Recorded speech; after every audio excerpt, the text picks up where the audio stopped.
अस्सलाम वालेकुम viewers, property management services के प्लेटफॉर्म से खुश आमदीद। मेरा नाम फजीलुर रहमान है। I am the CEO of property management services. Viewers, आज हम जिस बड़े इंटरेस्टिंग टॉपिक पे बात कर रहे हैं वो टॉपिक है कि क्या प्रॉपर्टी में जब हम इन्वेस्टमेंट करते हैं तो क्या वाकई सरमायाकारी वहाँ पे बढ़ती है, और वो कौन से चंद गलत फैसले हैं जिनकी वजह से आप प्रॉपर्टी के अंदर प्रॉपर्टी बिजनेस में प्रॉफिट गेन नहीं करते। प्रॉपर्टी की सरमायाकारी में सबसे पहले हम जब भी कोई भी बात करना चाहें, और उसके अंदर बस यही है कि एक भेड़ चाल है। एक भेड़ चाल के अंदर हम काम करते हैं कि फ़लाँ बंदे ने प्रॉपर्टी ली, और सक्सेस स्टोरीज़ हम अमूमन ज़्यादा देखते हैं कि फ़लाँ बंदे ने प्रॉपर्टी ख़रीदी और उसने उसके अंदर जो है वो बहुत से पैसे कमाए, तो मुझे भी उसी तरह की प्रॉपर्टी लेनी चाहिए। ऐसा बिल्कुल भी नहीं है। प्रॉपर्टी का जो बिज़नेस है, जैसे दुनिया के बहुत से बिजनेसेस होते हैं, इसी तरह प्रॉपर्टी के बिज़नेस के अंदर भी एक पूरी आप कह लें एक पूरी टेक्निक है, एक पूरे मेथड्स हैं जिनको फॉलो करना पड़ता है, और फिर उसके बाद आप प्रॉपर्टी के बिज़नेस में डेफिनेटली बहुत बड़ी सरमायाकारी प्रॉपर्टी के बिज़नेस में लोग करते हैं और बहुत सी अर्निंग करते हैं लोग।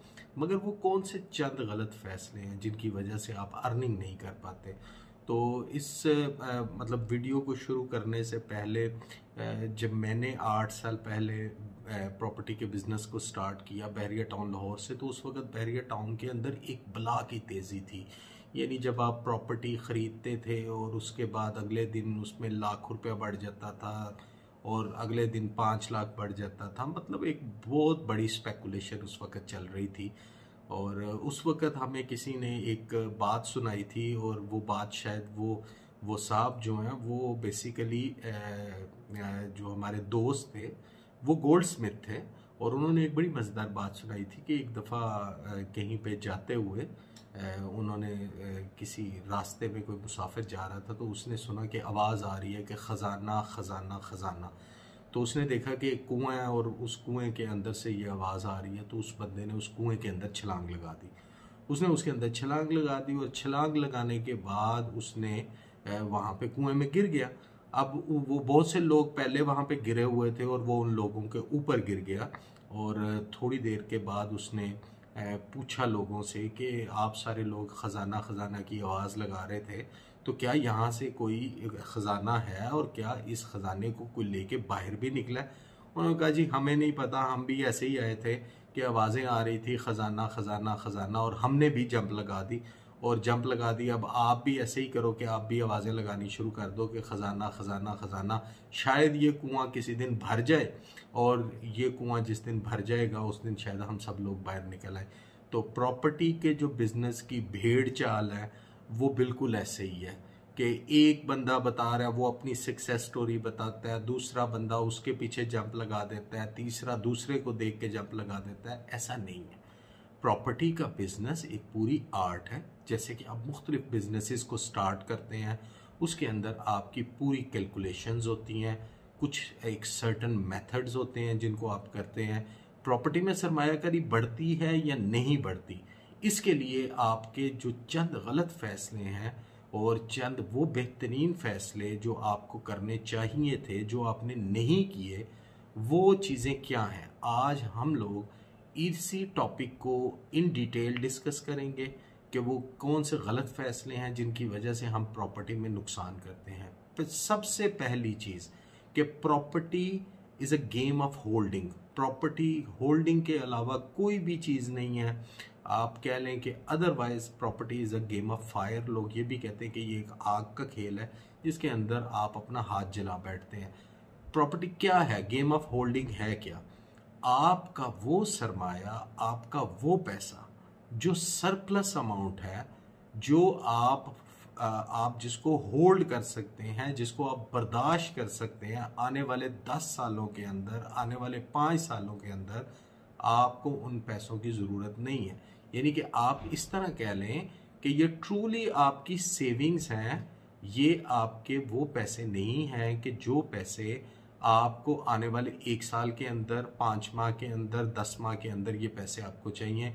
अगर वो पैसे आप सरमायाकारी प्रॉपर्टी के अंदर कर रहे हैं तो ये आपका बहुत गलत फैसला है, आप इसमें नुकसान ही उठाएंगे, क्योंकि प्रॉपर्टी को जिस वक्त आप बेचना चाहते हैं वो टाइम नहीं होता।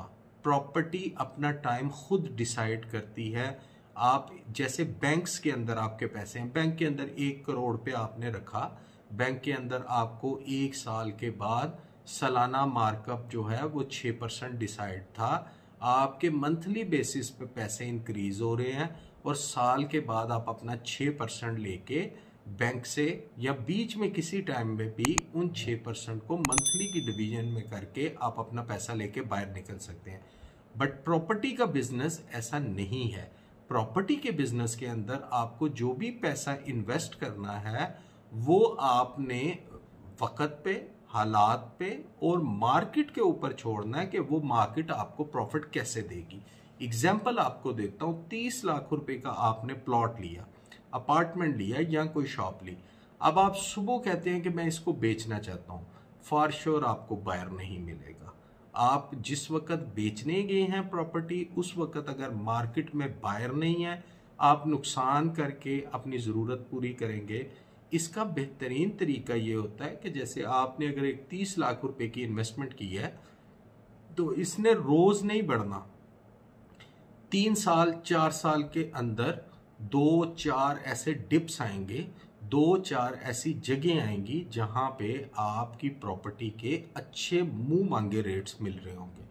अगर आपके पास डीप पॉकेट थी, आप होल्डिंग कर सकते थे, तो आप अपनी प्रॉपर्टी को खरीदते हुए अपने रियल्टर को आप बता दें कि भाई ये प्रॉपर्टी ले ली, मेरी डीप पॉकेट है, जब कभी रेट इसके नज़दीक आए तो मुझे कॉल कर लीजिएगा, 1-2 लाख रुपया बढ़े तो मुझे कॉल नहीं करनी। मैंने जो पैटर्न मैं आपको बता रहा हूँ, इस पैटर्न पे हमारे जो इन्वेस्टर्स हैं, जो इन्वेस्टमेंट्स करते हैं, मैंने उनको हमेशा पैसे कमाते हुए देखा। और चंद गलत फैसले जो हम आज डिस्कस कर रहे हैं, जो बंदे अपनी प्रॉपर्टी को महीने बाद, 6 महीने बाद, साल बाद, 2 साल बाद अपनी मर्जी के टाइम पे बेचने आ गए, वो नुकसान करके जाते हैं। प्रॉपर्टी को आप अपनी मर्जी पे नहीं बेचेंगे, आप मार्केट की मरहूने मिन्नत है कि मार्केट क्या चल रही है। 5-5 साल प्रॉपर्टी के अंदर 1 रुपया नहीं बढ़ता और 5 दिनों के अंदर प्रॉपर्टी के अंदर 1 मिलियन का एडिशन हो जाता है जिस वक्त मार्केट तेज होती है।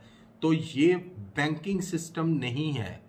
ये प्रॉपर्टी वो चीज़ है जिसको आपने लेके होल्ड कर लेना है और अच्छे वक्त का इंतज़ार करना है। जब अच्छा वक्त आया ये आपके डेफिनेटली बैंक से ज़्यादा आपको प्रॉफिट्स देता है। मगर ऐसा नहीं है कि अब 1 साल हो गया तो 6% या 8% मुझे मिले ही मिले इसके ऊपर, ऐसा नहीं होता।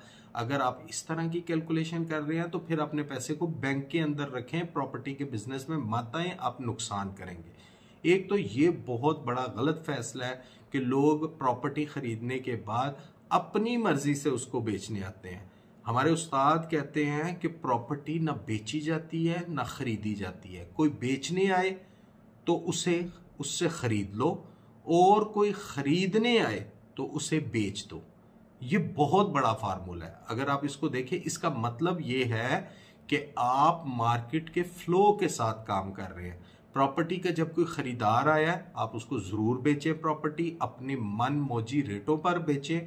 और अगर कोई प्रॉपर्टी बेचने आ गया तो फिर आप अपनी मर्जी के रेटों पे उससे खरीदें। ये एक सिंपल फार्मूला है। अगर ये फार्मूला किसी को समझ आ जाए प्रॉपर्टी में तो मेरा ख्याल है कि वो कभी नुकसान नहीं करता। दूसरी चीज, भेड़ चाल में मत जाए।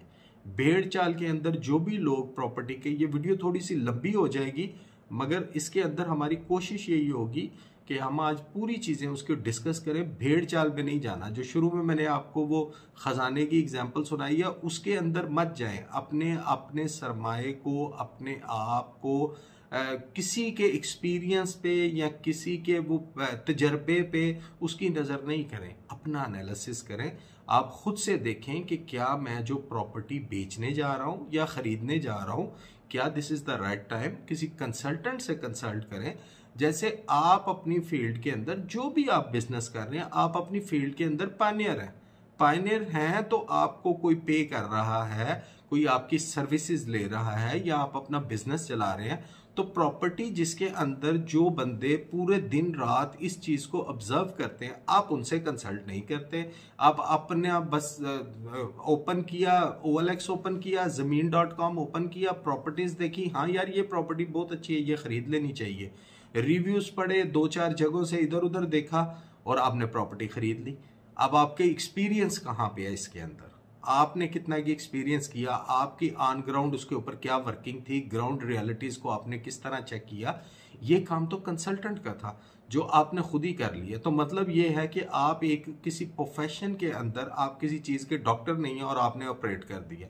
ये आप अपने सरमाए के साथ, आप खुद अपने सरमाए को स्टेक पे लगाते हैं। ये वो आपके गलत फैसले हैं जिन गलत फैसलों की वजह से आपको प्रॉपर्टी के अंदर जो सरमायाकारी करते हैं आपको कभी भी ROI नहीं मिलता। रिटर्न ऑन इन्वेस्टमेंट मैं अमूमन लोगों से पूछता हूं कि प्रॉपर्टी आपने खरीदी, आपने कितने पैसे कमाए उसके अंदर, लोग कहते हैं बस यार वो औने पौने दामों बेच के निकल गए।